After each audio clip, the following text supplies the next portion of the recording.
అందరికీ నమస్కారం. Welcome to news local. తల్లిదండ్రుల ఆకాంక్షలు నెరవేర్చేందుకు విద్యార్థులు కృషి చేయాలని డాక్టర్ బిఆర్ అంబేద్కర్ కోనసీమ జిల్లా విద్యాశాఖాధికారి డాక్టర్ షేక్ సలీం భాషా సూచించారు.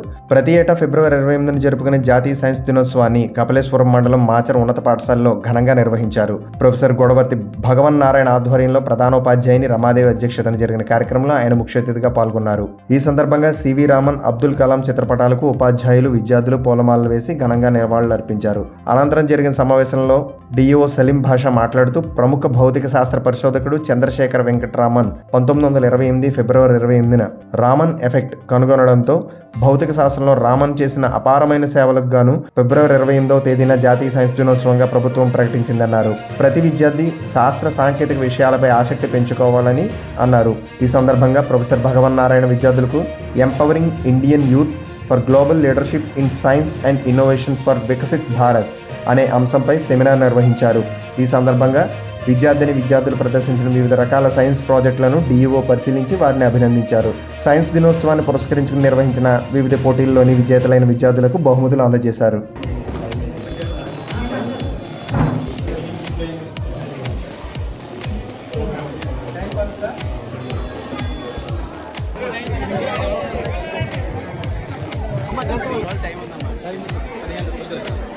పదిహేను రోజులు టైం బాగా పెట్టుకోరా. 15 రోజులు టైం ఉంది. జాగ్రత్తగా చదువుకొని ప్లాన్ చేసుకుంటే 10th పాస్ అయిపోతారు, మంచి మార్కులు వస్తాయి. తర్వాత ఇంటర్మీడియట్ ఆటోమేటిక్ అయిపోతుంది. ఉద్యోగం చేసుకుంటే మీకోసం ఉద్యోగం రెడీగా ఉంది. మీ వంతు ప్రయత్నం మీరు చేయాలి.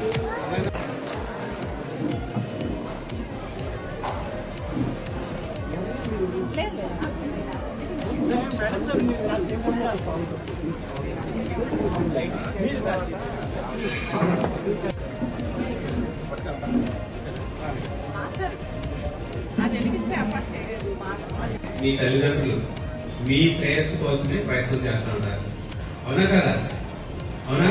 మీ అమ్మ నాన్న ఏమనుకుంటున్నారో దాన్ని కార్యరూపం దాల్చి మిమ్మల్ని ఒక ప్రయోజకులుగా తీర్చిదిద్దడానికి మీ హెడ్ మాస్టర్ అలాగే టీచర్స్ మొదలెడతారు. కాబట్టి మీరు ఏం చేయాలి? అమ్మా నాన్న మాట వింటూ ఉపాధ్యాయులు ఏదైతే చదువుకోమంటున్నారో చదువుకోవాలి.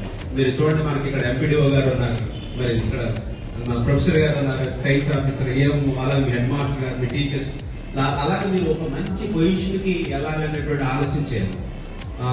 అలాగే అమ్మాయిలు బాగా చదువుతున్నారు, అబ్బాయిలు ఇంకా బాగా చదవాలి. కాబట్టి జాగ్రత్త చదువుకోండి. కొద్దిగా చదువుకుంటే మీకు ఎన్నో ప్రయోజనాలు, ఎన్నో ఉద్యోగాలు మీకోసం ఉన్నాయి. బాయ్స్ ఎన్నో ఉద్యోగాలు ఉన్నాయి. చక్కగా ఆర్మీ, పోలీస్ డిపార్ట్మెంట్, అలాగే టీచర్స్ వెళ్ళవచ్చు, అలాగే గ్రూప్ 1, గ్రూప్ 2 లాంటివి రాయొచ్చు, సివిల్ సర్వీస్ రాయొచ్చు. చాలా ఎగ్జామ్స్ ఉంటాయి. చక్కగా ఎన్నో ఉద్యోగాలు ఉంటాయి. మీరు ప్రయత్నం చేస్తే చాలు, మీకు ఉద్యోగం వచ్చేది. కొద్దిగా ప్రయత్నం చేయండి. ఓకేనా? ఓకే, విషయాలు బెస్ట్.